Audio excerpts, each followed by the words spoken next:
C'est un appel, un véritable appel que j'ai reçu. Et ça s'est manifesté lors de la préparation baptême de ma fille, Stella Marie. Je dirais qu'il y a vraiment eu un appel intérieur, une voix qui s'est élevée et qui m'a profondément touché. Et c'est plutôt la présence de Christ qui s'est fait en moi. C'est-à-dire c'est son enseignement, c'est aussi sa sagesse, c'est le côté aussi extrêmement touchant de Christ et proche. J'en retire une félicité, je dirais comme on dit aujourd'hui que du bonheur. On aime bien dire ça. Des rencontres aussi, des rencontres avec le formidable groupe dans lequel on est, avec des personnes extrêmement touchantes, des personnes authentiques. Parce que ça met à nu aussi, c'est ça ce que je retiens, c'est qu'on se débarrasse beaucoup des oripeaux de la vie de tous les jours. À la veille du baptême, j'ai trouvé une sérénité aussi, une sérénité par rapport à ça, et un réconfort et la présence permanente de Christ dans ma vie. Je m'appelle Sylvie, donc je suis l'épouse de Grégory. Je suis issue en fait d'une famille catholique, d'une mère très catholique et pratiquante, mon père vietnamien.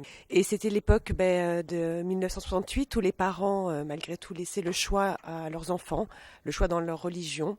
Et donc j'étais chez mes grands-parents et c'est vrai que j'ai eu d'un coup comme une sorte de coup de foudre pour Jésus.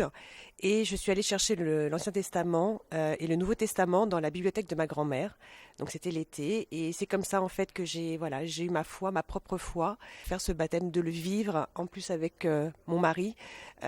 Donc c'est quelque chose, un aboutissement, la réalisation d'un rêve personnel, d'un cheminement, euh, d'une preuve d'amour, l'amour de Dieu, de Jésus, une étape, un début, une réalisation d'un rêve, mais le début d'un grand cheminement et en espérant, de réaliser encore ma foi et de faire de belles actions, par amour et dans le partage. Puis en plus, pour finir, on a aussi l'honneur du coup, comme nous sommes mariés avec mon mari, mais civilement, et qu'on n'a pas pu se marier à l'église puisque ni l'un ni l'autre n'étions baptisés. Hein.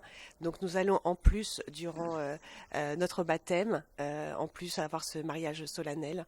Donc on va avoir plusieurs sacrements en une nuit. Donc C'est pour ça que je me disais que ça va être une c'est vie. beaucoup, c'est beaucoup. Donc nous sommes très chanceux et on peut remercier Dieu.